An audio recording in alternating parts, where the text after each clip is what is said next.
Palavra de ensino dessa noite, nós temos aí um passo de cada vez. Quando você ouve algo assim, um passo de cada vez, muitas vezes nós estamos vivendo situações na vida em que a gente tem que entender que as coisas acontecem em um passo de cada vez. Às vezes nós queremos acelerar as coisas e nós não podemos, temos que entender que as coisas acontecem um passo de cada vez. Se você entender essa palavra hoje claramente, ela vai lhe ajudar muito. Essa palavra, ela é abrangente para várias áreas da sua vida. Amém? E o texto de partida é Lucas, capítulo 16, versículo 10. Abra comigo, por favor, a sua Bíblia, em Lucas 16, 10. Que diz bem assim: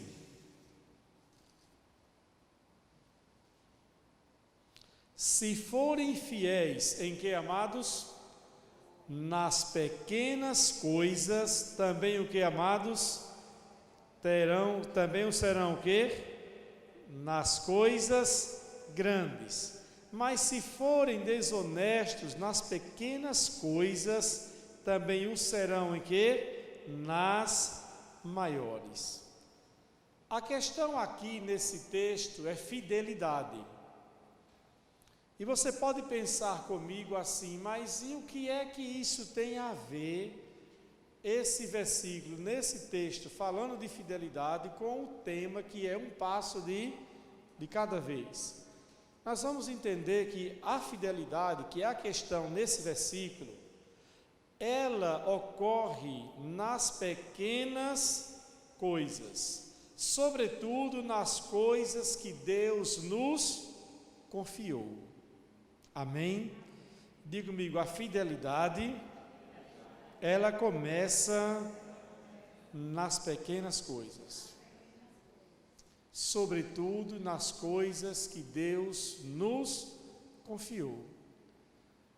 Normalmente Deus começa algo pequeno, e esse algo pequeno que ele diz aqui, que se você for fiel nas pequenas coisas, também requer pequenos passos, e às vezes passos de fé, de obediência, de fidelidade e de ousadia para você entrar na totalidade daquilo que Deus tem para você. E guarde bem esta palavra, totalidade. Diga comigo, eu quero entrar na totalidade daquilo que Deus tem para a minha vida. Agora, aquilo que Deus tem para você não vai acontecer de uma maneira assim repentina, sem que antes passos e mais passos sejam o quê?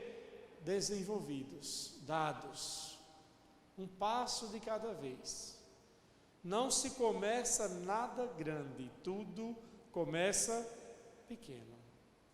E é por isso que nós temos que entender que para entrarmos na totalidade do que Deus tem para nós, nós precisamos seguir passo a passo, e passos de fidelidade, passos de obediência, às vezes um passo de ousadia, aonde vai ser necessário você esticar mais um pouco a sua fé, e conforme você vai andando, vai fazendo, vai dando os passos, as coisas vão fluindo e desenvolvendo. Só que às vezes nós tropeçamos,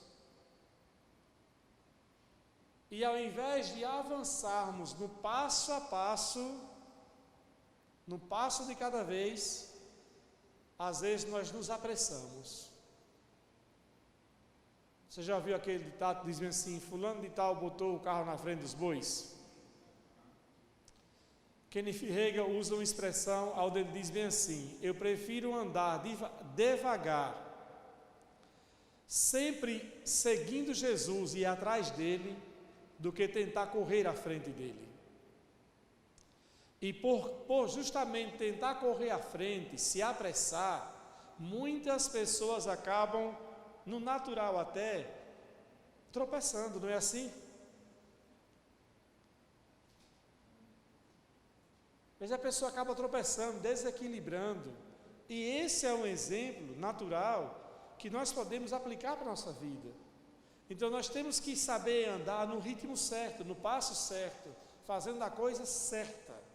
E eu quero que essa palavra hoje desça muito bem no seu coração. Porque às vezes as pessoas elas erram porque elas andam apressadamente, ou erram também porque elas se tornam muito lentas.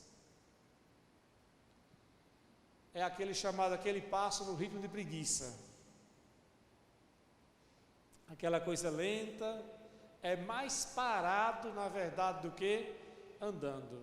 E uma pessoa que se move assim, ao invés de avançar, acaba se tornando uma pessoa muito passiva, cheia de dúvida e acaba estagnando.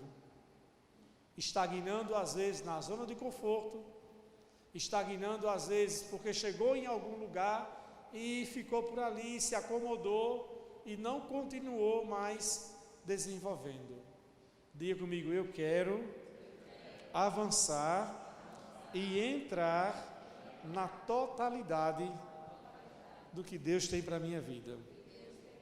Diga, mas será por um processo de um passo de cada vez. Amém? Nós temos aqui nós temos dois exemplos.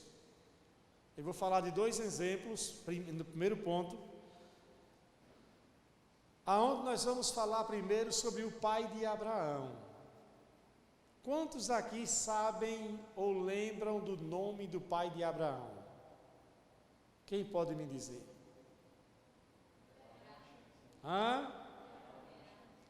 Terá. Nós vamos falar sobre o pai de Abraão, cujo nome de fato é Terá. O que significa, sabe o que? Estação ou parada. Interessante. E foi exatamente isso que aconteceu com Terá.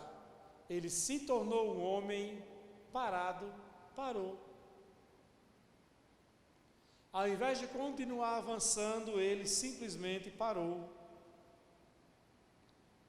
Nós vamos falar também sobre vamos falar também sobre o próprio Abraão, que antes de se tornar Abraão, o seu nome era Abrão.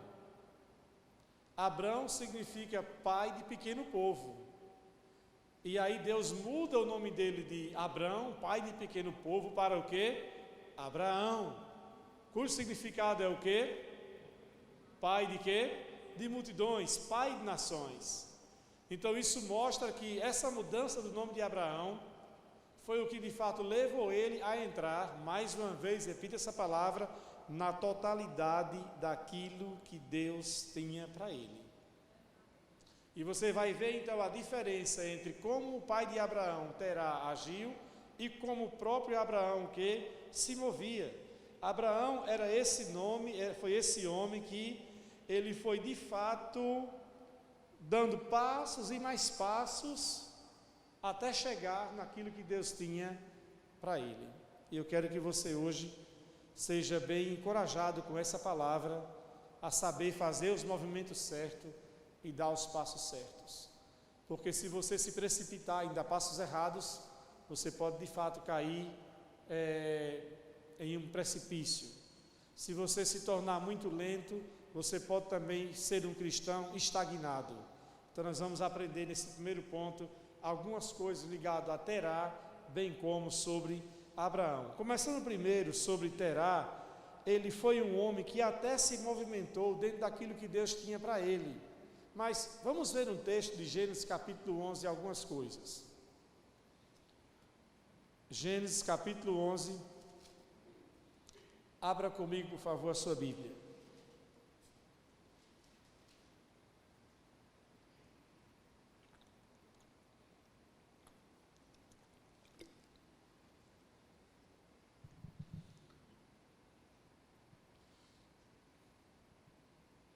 Versículo 31 e 32. Diz bem assim: certo dia, Terá tomou seu filho Abrão, sua nora Sarai, mulher de seu filho Abrão, e seu neto Ló, filho de seu filho Harã, e se mudou da onde, amados? De Ur dos Caldeus. Partiram em direção a que terra, irmãos? A terra de quê? De Canaã. Mas pararam em Harã e se estabeleceram ali. Terá viveu 205 anos e morreu enquanto ainda estava aonde, amados? Em Harã. Vocês conseguiram captar aqui os 3 nomes dos lugares? Terá vivia em que terra? Na terra de Ur dos Caldeus. Deus então começa a lidar com ele, começa a falar com ele, a colocar impressões no seu coração, falando com ele, e depois eu vou provar biblicamente porque eu creio que Deus falou com ele, para que ele se mudasse para a terra de que terra? Quem lembra? Terra de quê? De Canaã. Então Canaã seria para ele o lugar aonde lhe estaria assegurado e reservado a plenitude, a totalidade das bênçãos de Deus. E aí então esse homem, ele reúne a sua família, junta as suas coisas, e ele então vai em direção a que cidade de Canaã. Mas a Bíblia diz que quando ele chega em Harã, ali ele faz o quê? Se estabelece. Harã para ele deveria só ser um lugar de quê, irmãos? De passagem. Não era para ser um lugar onde ele de fato decidisse se estabelecer. Observe que ele até iniciou dando os passos corretos, mas no meio da jornada, ao chegar em Harã, ele então se estabelece no lugar aonde Deus não projetou para que ele se estabelecesse. Não só se estabelece ali, bem como também ele se acomoda neste lugar.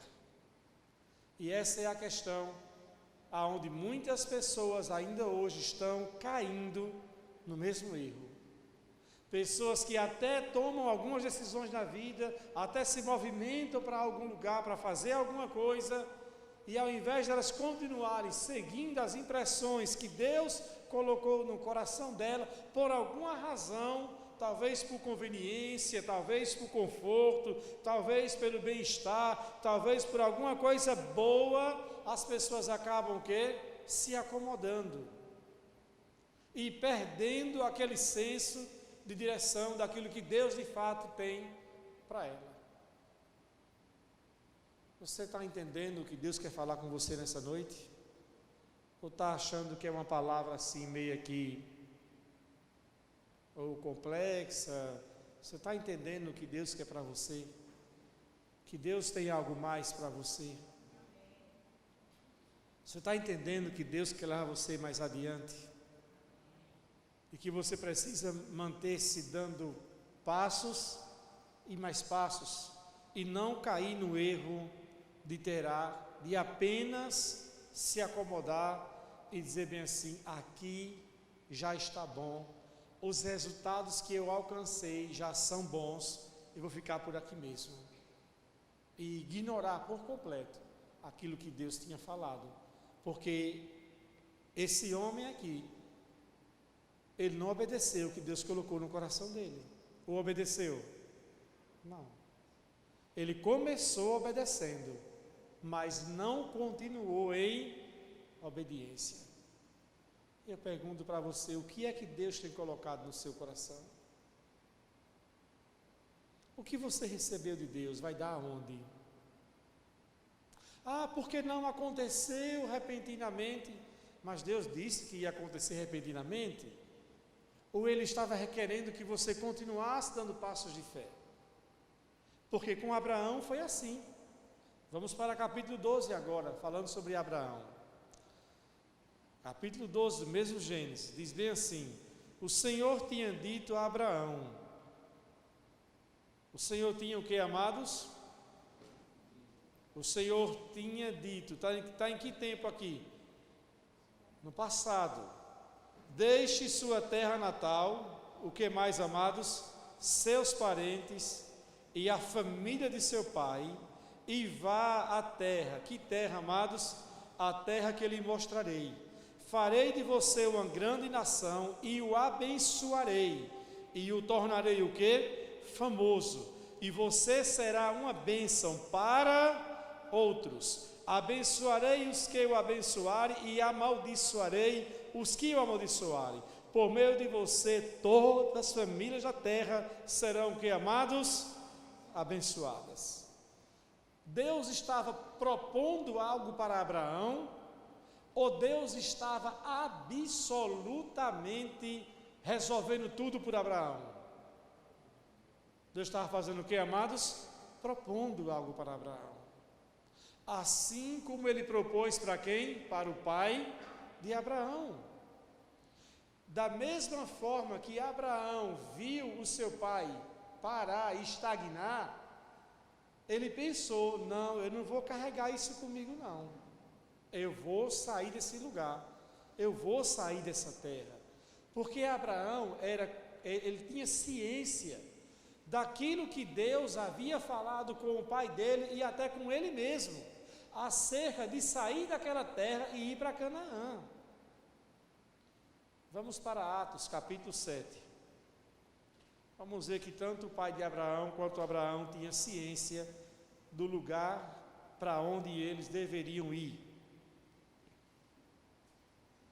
Atos capítulo 7.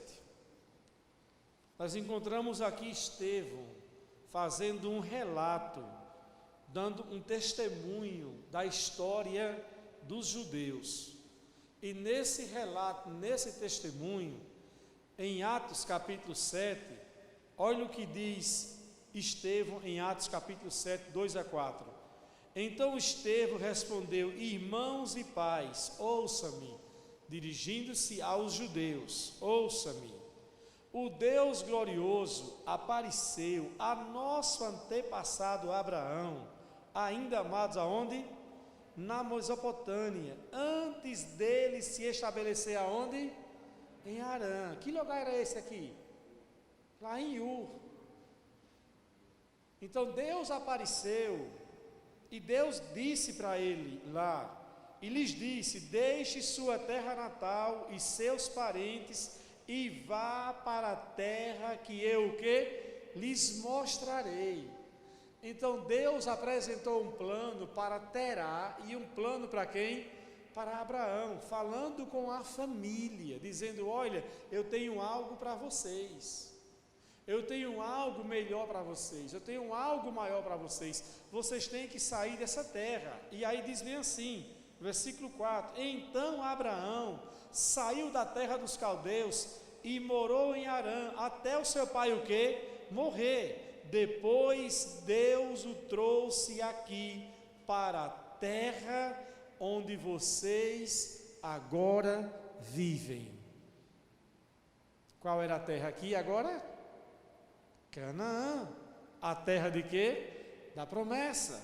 Então nós encontramos aqui, amados, justamente essas etapas de que Harã, de que Terá ficou estagnado nesse lugar.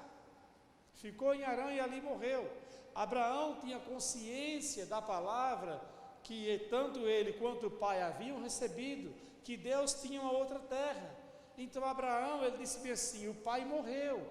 Então quando o pai morre, Abraão se sente assim, livre, para então agora dar os passos em direção àquilo que ele tinha para fazer. Eu acredito que enquanto o pai estava vivo, Abraão estava como se fosse preso aos laços do quê? Familiares. E às vezes as pessoas, elas se prendem tanto aos laços familiares. Deus está impulsionando ela para fazer algo e a pessoa está ali ainda agarrado, está com dúvida, está com o coração ainda sem estar plenamente inclinado a dar os passos. Abraão foi esse homem que se movimentou do mesmo jeito. do que a gente está falando aqui em obediência, em fidelidade, em fé, em ousadia e passo a passo. Se você começa a ler Gênesis, o capítulo 13, o capítulo 14, o capítulo 15, você vai vendo capítulo e mais capítulo, Abraão sempre se movimentando, operando dentro daquilo que Deus ia falando para ele. No capítulo 22, Abraão é convidado a fazer o sacrifício de Isaque, e ele então, com plena confiança, ele obedece a Deus. E ele então vai tomando aqueles passos, dando aqueles passos de obediência. Ok, Deus está pedindo, eu vou entregar, eu vou fazer, eu vou obedecer. Porque na verdade ele diz que Deus está aprovando Abraão. E às vezes, irmãos, às vezes nós paramos. Deus está requerendo de nós alguns passos de obediência e a gente fica ali travado, fica olhando para a circunstância, olhando para o natural. Eu não posso fazer por causa disso, eu não posso por causa disso, e só olhando para as circunstâncias, olhando só para as dificuldades, ao invés de darmos o passo. E eu sempre digo assim, que a fé é isso, é você dar o passo debaixo de uma palavra, e enquanto você dá o passo, Deus cria o chão. É assim que Deus faz. Só que às vezes nós queremos andar pela fé, e ao mesmo tempo a gente quer assim, que tudo aconteça para a gente então fazer o quê? Dar o passo.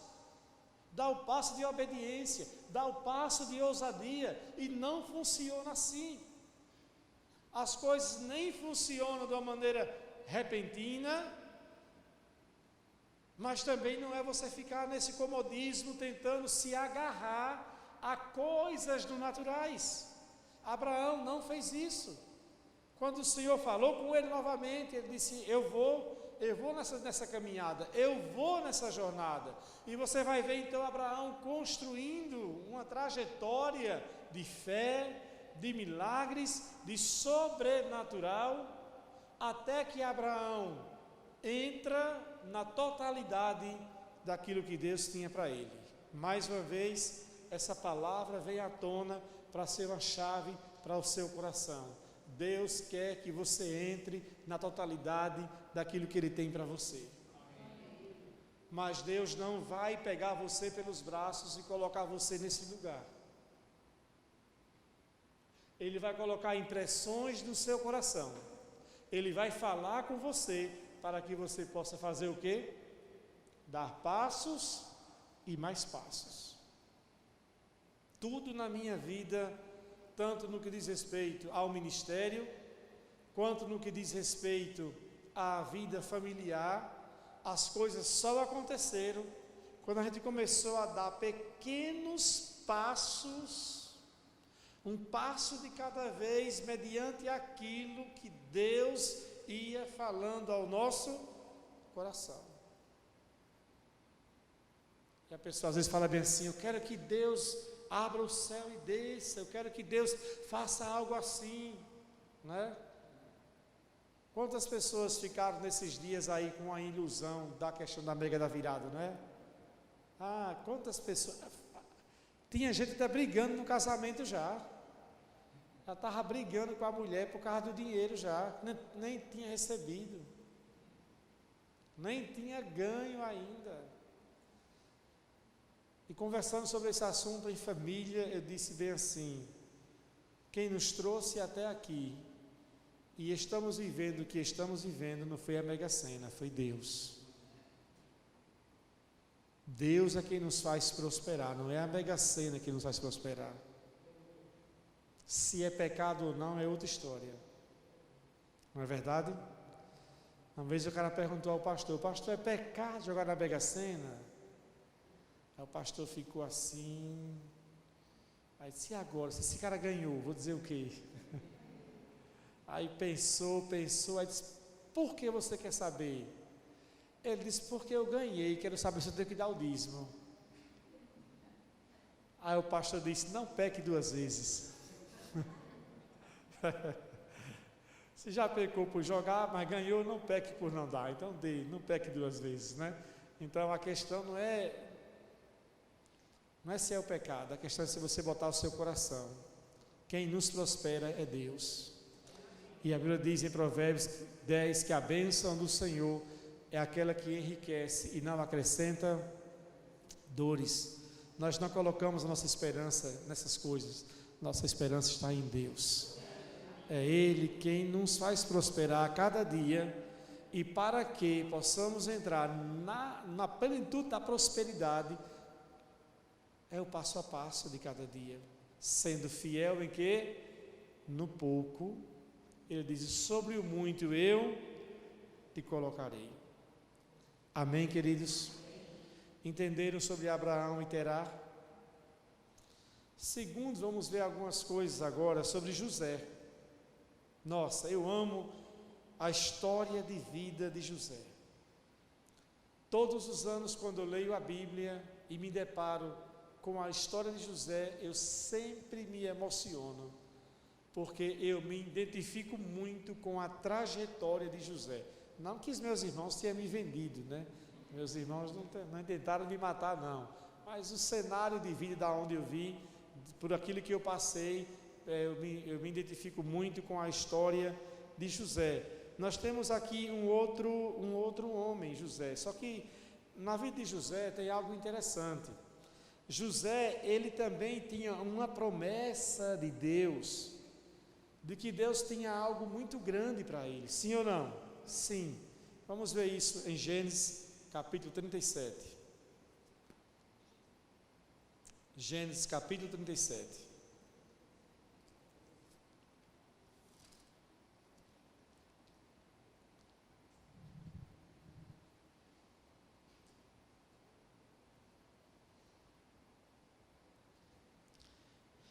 Do versículo 1 ao 5 narra quem era José. Vamos pegar então do versículo em diante, já entendendo que José era filho de Jacó, e que na época em que ele teve o primeiro sonho, ele tinha apenas 17 anos de idade. No versículo 5 diz então que certa noite José, esse garoto com a idade de 17 anos, Riquelme está aqui? Acho que é da idade de Riquelme. Tem mais alguém com 17, aqui com 17? Guilherme, não é? Então, Guilherme com 17. Então, nós temos aqui José com essa idade, 17 anos, como a idade de Guilherme. E os pais já eram assim também, bem idosos, bem velhinhos já. Parece muito, bem interessante. E diz aqui, certa noite José teve um sonho. E quando contou a seus irmãos, eles o que, amados? Eles o odiaram ainda mais. Diga misericórdia. A José e os irmãos, cheios de ódio, José ia dizer assim: ouça, eu vou contar o sonho, para aumentar a raiva, né? Ele disse: ouçam, este é o sonho que eu tive. Disse ele: estávamos no campo, amarrando feixes de trigo. De repente meu feixe se levantou e ficou o quê? Em pé. E seus feixes, o que, amados? Se juntaram ao redor do meu e se curvaram diante de mim. Seus irmãos responderam: você imagina que será nosso rei? Pensa mesmo que nos governará? E o odiaram ainda mais por causa dos seus sonhos e da maneira como ele o que? Os contava. Olhem para cá. Deus colocou algo muito forte no coração de José. Sim ou não? Mas eu acredito que ele não teve sabedoria de passar isso. Eu até acredito que ele contou esse primeiro sonho na hora errada. Porque o pai havia acabado de construir uma túnica para ele, muito bonita. Ele desfilava com essa túnica, com essa roupa, se achando assim, o irmão, o melhorzinho, o boy da época. Ele não ia trabalhar com os irmãos, porque era novo, ficava em casa. E agora ele tem esse sonho, e ele nem preparou os irmãos para o sonho. Diz que eles odiaram José, não só pelo sonho, mas com a maneira que ele que ele contou. Então dá a entender que ele contou de uma forma sem muita sabedoria. Não sei se gabando, não sei se esnobando dos irmãos, naquela época não tinha essa palavra, mas de alguma forma ele não soube transmitir aquilo que Deus havia colocado em seu coração. Agora, pelo outro lado, é interessante percebermos que os irmãos tiveram uma interpretação do sonho fantástica. É impressionante como a interpretação que os irmãos tiveram do sonho foi uma interpretação assim muito assertiva. Porque a leitura poderia ser qualquer uma ou outra. Eles poderiam interpretar que sim, mas isso aí quer dizer o quê? E buscar a interpretação pelo pai. Vamos levar isso diante do pai. E aí, pai, o que o senhor entende que foi esse sonho que José teve? Não, os irmãos tiveram uma leitura fantástica, a interpretação. Se você está pensando que você vai ser rei sobre nós, você está pensando que você vai nos governar, olha só, mas era exatamente isso que Deus estava o quê? Mostrando, que no futuro José estaria em uma posição de governo sobre eles.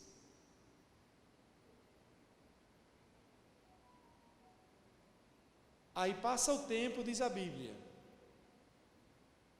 Pouco tempo depois, José teve o que, amados? Outro sonho. E mais uma vez contou aos seus irmãos. Ouçam, disse, tive outro sonho, disse ele. O sol e a lua e 11 estrelas se curvavam diante de mim. Dessa vez, contou o sonho não apenas aos irmãos, mas também a quem? Ao pai, que fez o quê? Que o repreendeu dizendo, que sonho é esse? Por acaso eu, sua mãe e seus irmãos viremos e nos curvaremos até o chão diante de você? Os irmãos de José ficaram com inveja dele, mas seu pai perguntou qual seria o significado do sonho. Esse sonho parece que mexeu com as estruturas dessa família, os dois sonhos. Agora, tem um detalhe aqui interessante, é que no segundo sonho, José é colocado de fato em uma posição de autoridade perante os seus irmãos, as 11 estrelas, e perante também o seu pai, que representaria o sol, e a sua mãe, que representaria o quê? A lua. E José era filho de quem? De Raquel. Só que, quando José alcança a posição, a realização e a concretização desses sonhos, quando José de fato se torna ministro do Egito, e que os seus irmãos vão até ele e de fato se prostram diante dele, primeiro os 11, como foi mostrado em duas etapas, uma etapa somente os 11 feixes, e depois o segundo sonho mostrando uma segunda etapa, agora as 11 estrelas com a lua e o sol. Nesse interim, Raquel morreu. Então Raquel, ela não surge, não acontece com ela o que havia sido o que mostrado, e não foi Deus quem falhou. Aí já foi uma outra situação aonde Raquel não entrou naquilo que Deus tinha para ela, e aonde eu entendo que ela morreu prematuramente.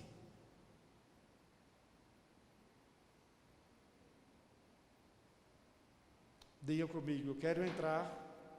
Diga, eu quero entrar na plenitude do que Deus tem para mim.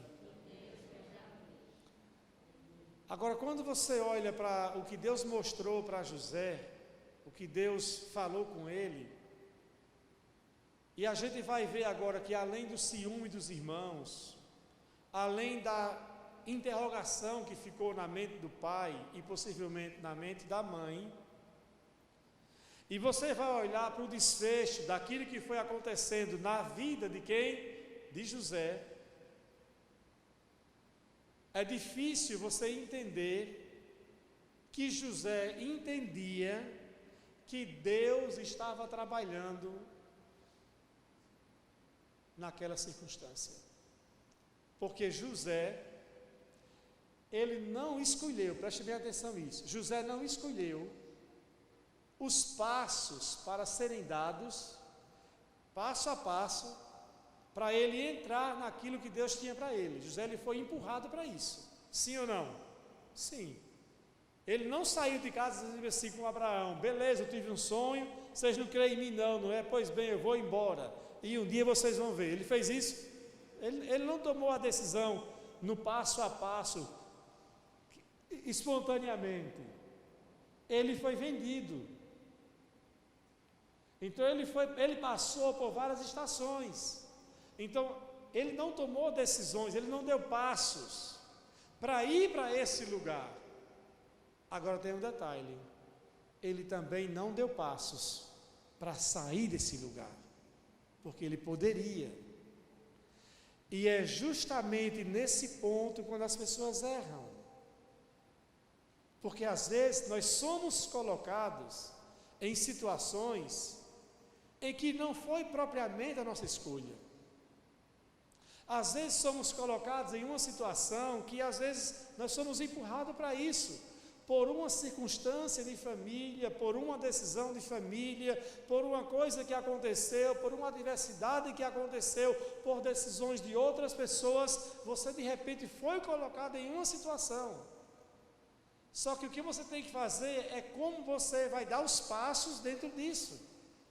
Porque José teve oportunidades, enquanto ele esteve na casa de Potifar, por exemplo, como um mordomo, desfrutando de um status de confiança, já com maturidade e idade suficiente para poder dizer assim: olha, eu tenho minha família, eu tenho meu pai, eu tenho os meus irmãos que moram em Canaã, eu gostaria de ir vê-los, será que você pode me liberar, pode me deixar vê-los, ou até mesmo planejar uma fuga? Sim ou não? Sim, eu vou fugir, eu vou retornar, eu vou capar o gato daqui, não vou ficar nesse negócio não. Ele poderia tomar decisões, e é o que as pessoas normalmente fazem. Elas tomam decisões erradas em tempo de pressão, tomam decisões erradas em tempo de crise, tomam decisões erradas quando são vítimas, se revoltam e agem de uma maneira errada, porque estão na condição de vítima, e ao invés de tomar decisões e passos errados, elas deveriam refletir e pensar bem assim: mas será que Deus não está trabalhando no meio de tudo isso? Será que Deus não está realmente trabalhando nessa situação? Será que eu não tenho que permanecer aqui fiel, orando, confiando em Deus, porque Deus está trabalhando nessa situação? Será que José imaginava isso? Ou ele tinha revolta? Ou será que ele imaginava assim: não, Deus está trabalhando, olha, o que está acontecendo comigo, eu reconheço, eu sei que Deus está trabalhando, e aquele sonho que Ele me deu, o outro sonho que Ele me deu, eu não sei como, mas vai acontecer. E uma coisa eu sei: eu preciso permanecer nesse lugar de fé, de obediência e de fidelidade. Ele sabia, irmãos. Vamos para o capítulo 45 de Gênesis.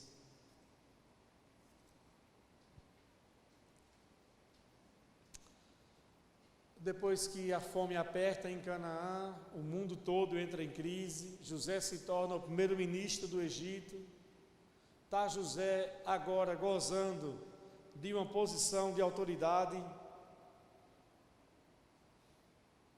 E mais uma vez, preste atenção, quando os irmãos de José vão procurar José, já tinha se passado 7 anos de fartura no Egito. E José já era primeiro-ministro, tinha total autoridade, confiança, prestígio e tudo mais, para entrar, se movimentar e sair do Egito a hora que ele quisesse. Ele tinha todo o favor do rei. Nesses 7 anos de fartura, quando ele entendeu esse recado de Deus, ele poderia pensar bem assim: mas Faraó, antes de executar esse plano, eu preciso proteger minha família, eu preciso voltar para Canaã e trazer minha família, eu tenho que fazer alguma coisa. O Senhor me permite ir até Canaã? Você acha que Faraó ia liberar ele ou não? Com certeza ia.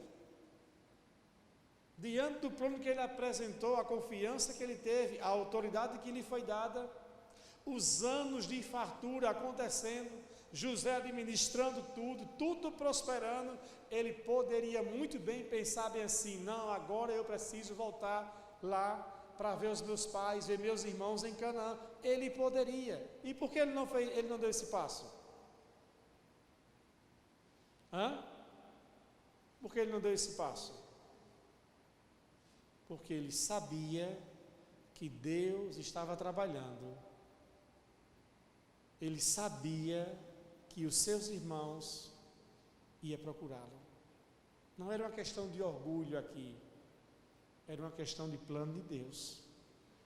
Aí no capítulo 45, quando os irmãos têm aquelas viagens que se encontram com José, e José relutando, ainda sem revelar a sua identidade, só no capítulo 45, depois de 2 viagens, é que ele revela então a sua identidade para os irmãos. Mas mais do que identidade, ele também mostra que ele sabia do propósito de Deus para a vida dele.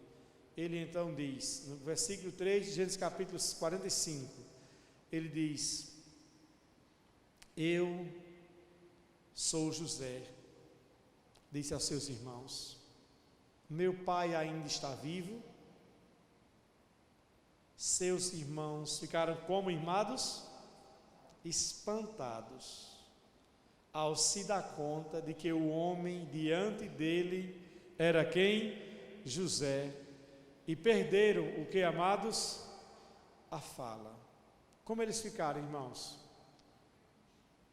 Impactados de ver agora aquele homem com toda aquela autoridade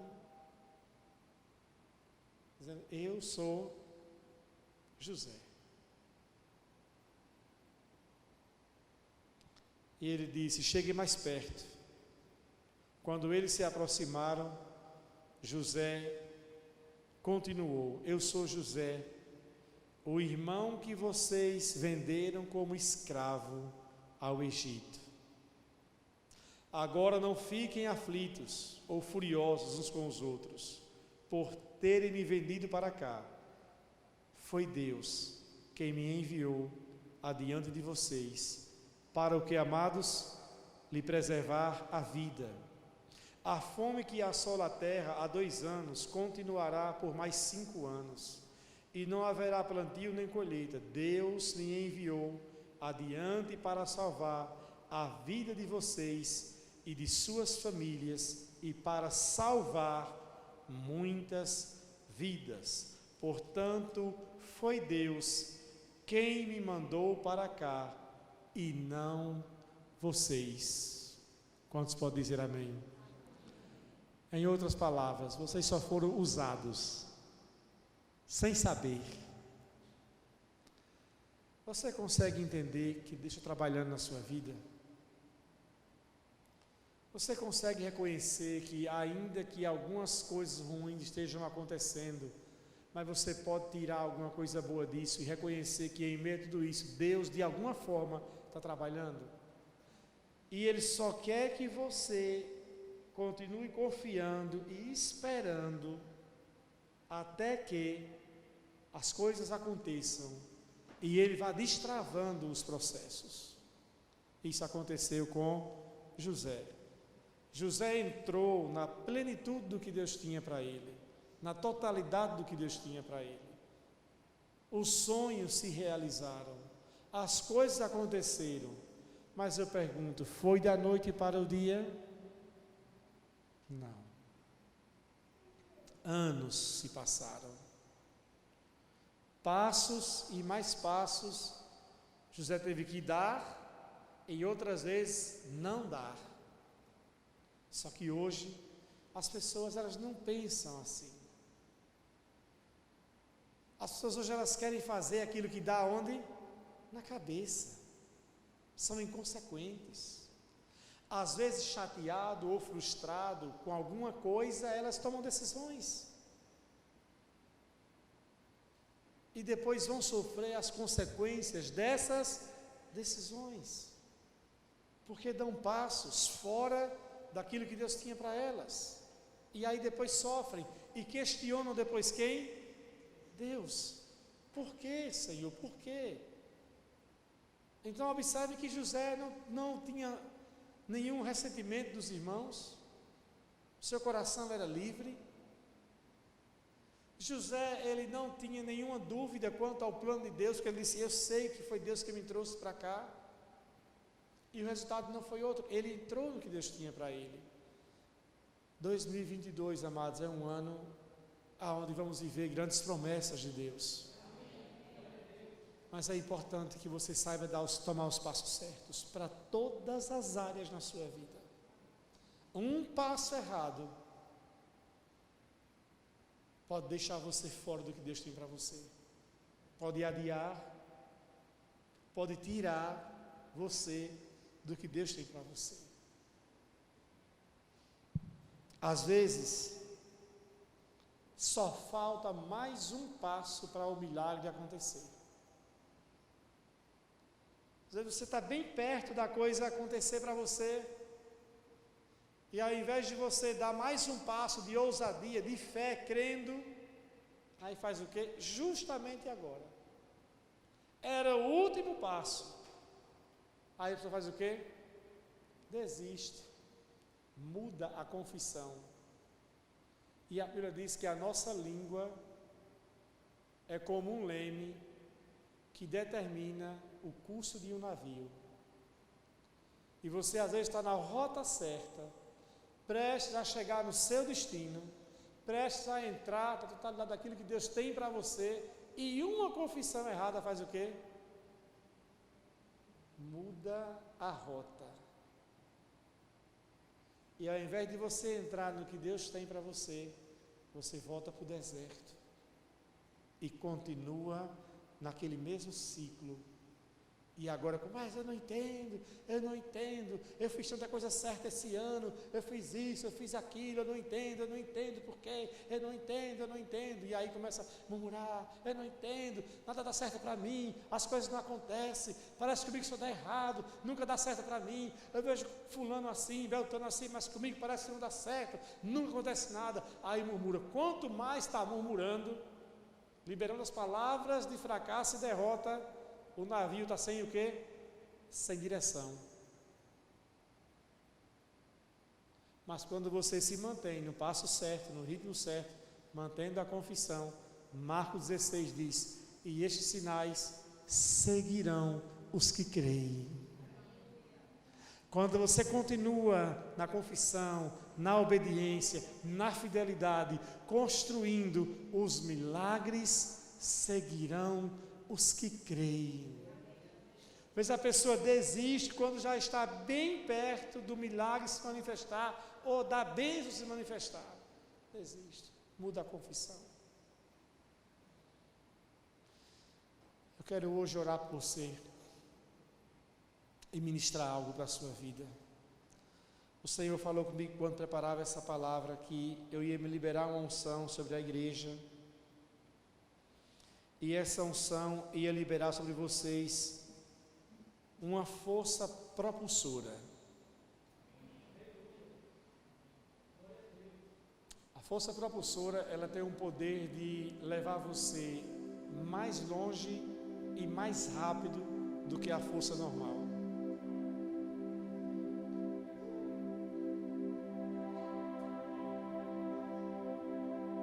E o Senhor vai liberar isso para você hoje à noite. Coisas acontecerão em sua vida mais rápido. Processos serão acelerados.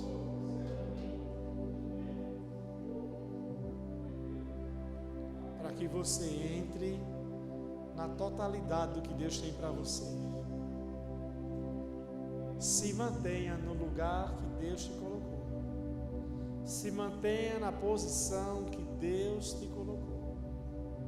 Mantenha o seu coração livre e limpo de qualquer ressentimento, porque senão serão essas raposas que vão destruir as coisas. Como dizem Cantares, que são as raposinhas que estragam o vinhedo. Elimine qualquer coisa, ressentimento ruim no seu coração, contra pessoas, situações. Deixe seu coração livre, e o Senhor vai estar liberando você para entrar naquilo que Ele tem para você. Vamos ficar em pé em nome de Jesus.